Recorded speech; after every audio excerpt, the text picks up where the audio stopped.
وبالوالدین احسانا، والدین کے ساتھ احسان کرو۔ علامہ سید محمود آلوسی اندلسی رحمۃ اللہ علیہ صاحب تفسیر روح المعانی فرماتے ہیں، آپ فرماتے ہیں اللہ کریم نے کہا والدین کے ساتھ احسان کرو۔ اس کا ترجمہ کیا ہے؟ آپ فرماتے ہیں اس کا مطلب یہ ہے کہ جتنی کوئی بندہ نیکی کرے اگر اس کے مطابق نیکی کر دی جائے تو وہ بدلہ ہوتی ہے، اور اگر تھوڑی بڑھا کے کی جائے تو وہ احسان ہوتی ہے۔ فرمایا رب کریم فرماتے ہیں اس طرح کرو، ذرا سوچ لو بچپن سے لے کر آخر تک جہاں تک تم موجود ہو تمہارے ماں باپ نے تمہارے ساتھ کیا کیا ہے۔ اگر اس سے بڑھا کے کرو گے تو اس کا مطلب ہے تم نے احسان کیا ہے۔ ماں باپ جو ہوتے ہیں نا، ٹھنڈی چھاؤں، میٹھی زندگی۔ ماں ان پڑھ بھی ہونا تو کم از کم یونیورسٹی ہوتی ہے، اور باپ اگر بالکل انگوٹھا چھاپ بھی ہو نا، کسی کالج میں مدرسے میں ادارے میں نہ پڑھا ہو، تو بیٹے کے حق میں جن چیزوں کی ضرورت ہوتی ہے وہ ساری اللہ باپ کو عطا کر کے بھیجتا ہے۔ ماں باپ کو نا کچھ علم لدنی اللہ دیتا ہے کہ بچوں کے لیے کیسے آگے بڑھنا ہے۔ ماں باپ ایک حسن ہے معاشرے کا۔ رب تبارک و تعالیٰ کی دیکھیں نا، اللہ اکبر، دنیا میں کسی کی محبت جانچنی ہو نا تو محبت کی تمثیل دی جاتی ہے۔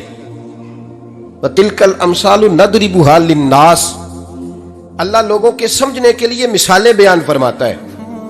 اللہ تبارک و تعالیٰ نے جب اپنا آپ سمجھانا چاہا نا، توجہ ہے میری بات پر، جب مالک نے اپنا آپ سمجھانا چاہا تو میرے رب نے ماں باپ کی مثال بیان فرمائی۔ رب ارحمہما کما ربیانی صغیرا، یا اللہ ان دونوں پہ رحم فرما۔ اور یہ لفظ رب یہاں دو معنی میں آیا ہے، علماء بیٹھے۔ رب کا معنی ہوتا ہے تدریجن پالنا، کہ یا اللہ ان دونوں پہ رحم فرما جنہوں نے مجھے رب بن کے پالا۔ یعنی مطلب کیا؟ یہاں ربوبیت کا معنی پالنے کے معنی میں، تدریجن پالنا۔ میرے نبی پاک صلی اللہ علیہ وسلم نے فرمایا اللہ تم سے 70 ماؤں سے زیادہ محبت فرماتا ہے۔ یہ امام سیوطی نے در منصور میں روایت لکھی ہے۔ اچھا بھائی، اللہ نے بھی مثال ماں کی بیان فرمائی۔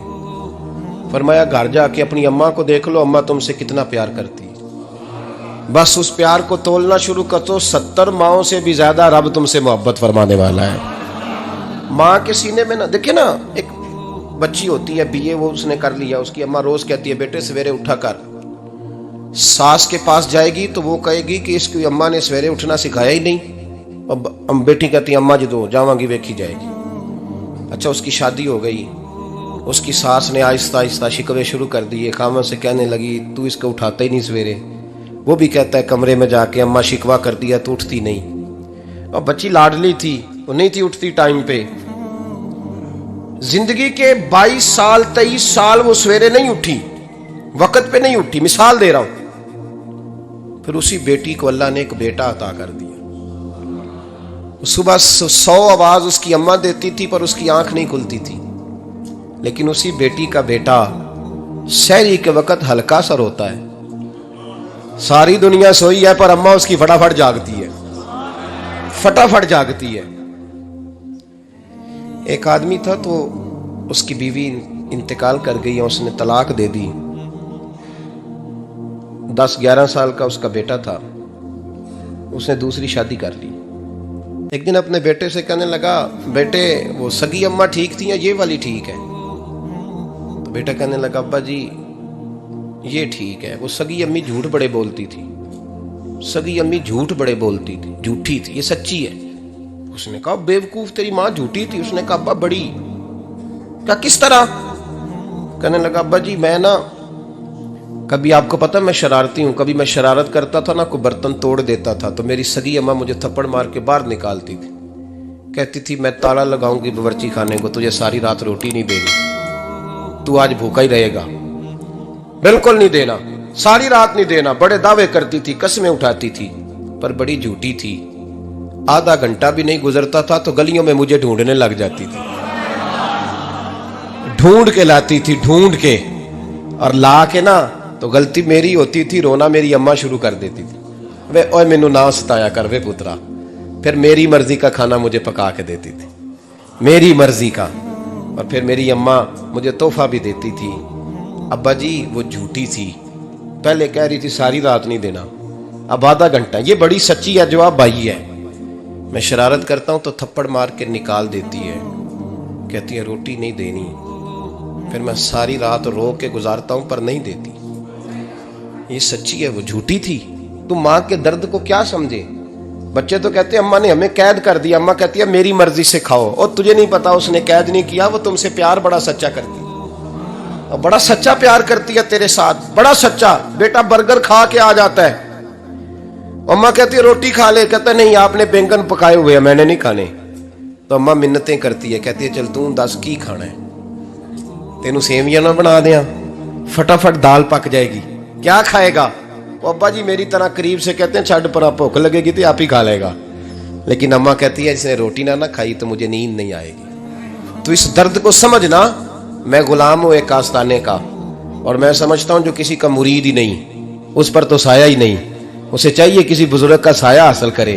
لیکن بھائی یہ بات بھی بڑی سچی ہے کہ میرے جیسے پیر کے ہاتھ میں 5000 روپیہ نذرانہ دو نا، پیر صاحب دعا کرنا، تو پیر صاحب نے دعا پکی یاد کی ہوئی ہے سب کے لیے، رٹی رٹائی، اللہ خیر کرے اللہ بھلا کرے، اور سب کے لیے رٹا لگایا ہوا ہے۔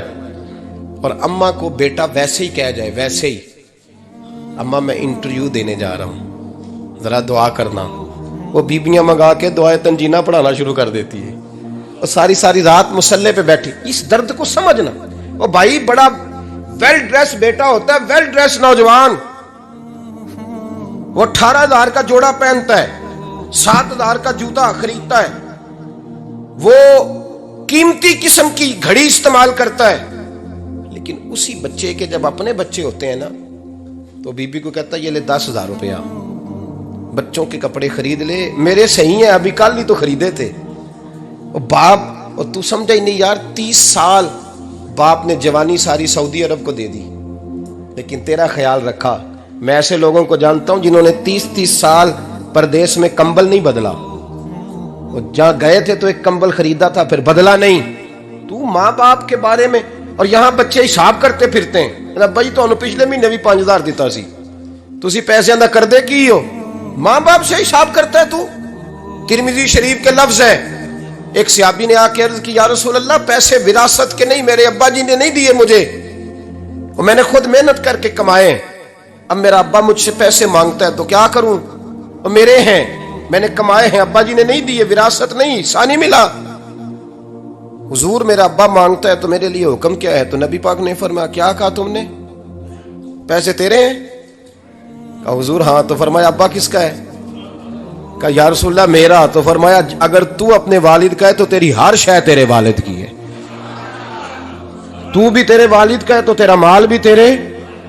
ماں اور باپ یہ تو حسن ہے زندگی کا، یہ تو وقار ہے انسان کا۔ جب تک ماں باپ کا ہاتھ پکڑ کے چلو گے نا رستے سیدھے رہیں گے، اور جس دن انگلی چھوڑ کے سڑک پہ نکلنا پڑا نا سر چکرانے لگے گا۔ یاد رکھنا یہ بڑا مشکل کام ہوتا ہے، لوگوں کا تو رخ ہی اس دن واضح ہوتا ہے جس دن آدمی سائے سے محروم ہوتا ہے۔ اماں تو کمرے میں پڑی ہو نا، اورنگزیب عالمگیر کی ماں فوت ہو گئی، 350 کمرہ تھا محل کا، اور اماں 12 سال ٹانگوں سے معذور رہی اورنگزیب عالمگیر کی۔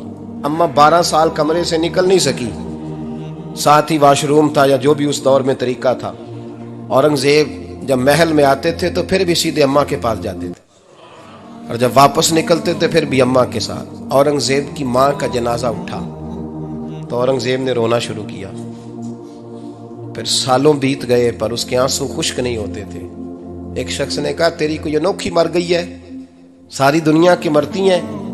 اس نے کہا میں بادشاہ ہوں، 24 گھنٹے لوگوں کا آنا جانا ہے، بڑے دبدبے ہیں، بڑے ڈیرے داریاں ہیں، بڑی بھینسیں، بڑی گائیں، بڑے کھانے والے، بڑے لانگری۔ میری ماں بوڑھی تھی، ایک کونے میں پڑی رہتی تھی، پر جب سے وہ گئی ہے یہ مجھے محل نہیں لگتا، مجھے قبرستان لگتا ہے، مجھے لگتا ہے یہ قبرستان ہے۔ ماں اور باپ تو تیری نعمت ہے بھائی۔ ہم بچے، ہمارے آج کل کے بچوں نے ایک مسئلہ بڑا پکا یاد کر لیا، کہتے ہیں مولانا پیر صاحب پسند کی شادی کرنا جائز نہیں؟ میں کہتا ہوں صاحب اور بھی بڑی چیزیں جائز ہیں، صرف ایک ہی شے جائز رہ گئی ہے، رسول پاک صلی اللہ علیہ وسلم سوائے اللہ کے کسی کے پابند نہیں، کسی کے پابند نہیں۔ پر جناب سیدہ خدیجہ الکبریٰ رضی اللہ تعالیٰ عنہ نے پیغام نکاح دیا، یا رسول اللہ میں شادی کرنا چاہتی ہوں، حضور کسی کے پابند نہیں۔ پر میرے محبوب نے فرمایا میرا چچا میرے والد کی جگہ ہے، میں اپنے چاچا سے پوچھ کے تمہیں جواب دوں گا۔ یہ ہے پسند کی شادی جو میرے نبی نے بیان فرمائی ہے۔ تو سارا کچھ کراس کر کر کے گزر جاتا ہے، یہاں تو حال یہ ہے کہ پالنے والا کوئی اور سائے میں بیٹھنے والا، باغ تیرے دی کر کر راکھی میں ساری عمر گزاری، تو جدوں اے پھل پکن تے آیا تے لے گئے ہور بپاری۔ اور بیٹا گزرتا ہے اماں کے دروازے کے آگے سے، اماں کے دروازے کے آگے بیٹا امرود لے کے آیا ہے 6 کلو۔ توجہ ہے میری بات پر؟ ادھر دیکھیں جی، چھوڑیں تھوڑی دیر ہماری سنیں۔ وہ امرود لے کے آیا 5-6 کلو، تو اماں کے دروازے کے قریب سے گزر گیا رات کو، تو کمائی کھانے کا ٹائم آیا نا، تو گزر گیا۔ تو وہ وزیر اعظم سے ڈرتا ہے نا، تو جا کے بی بی سے کہتا ہے بی بی کے حقوق دینا بھی رسول اللہ کی سنت ہے، لیکن یہ کیا بات ہوئی، تو نے بیوی اور ماں کا مقابلہ شروع کرا دی ہے؟ سمجھ تو صحیح، یہ تیرے لیے کعبے کی جگہ ہے اور تو بیوی کے لیے کعبے کی جگہ ہے، اسے بھی سمجھنا چاہیے، غور کرنا چاہیے۔ 5 کلو امرود لے کے تو ماں کے کمرے کے قریب سے گزر گیا ہے، بی بی کو جا کے کہتا ہے چل آدھا کلو اماں کو بھی دے، اس کے کون سے دانت ہیں، تو پلیٹ میں ڈال کے وہ لائی ہے۔ تو سمجھا ہی نہیں، تو نے غور ہی نہیں کیا۔ بندہ تو وہ ٹھیک نہیں تھا، نیپولین، پر کسی نے اس سے پوچھا تھا بتا زندگی میں پیسے لینے کا مزہ کب آیا؟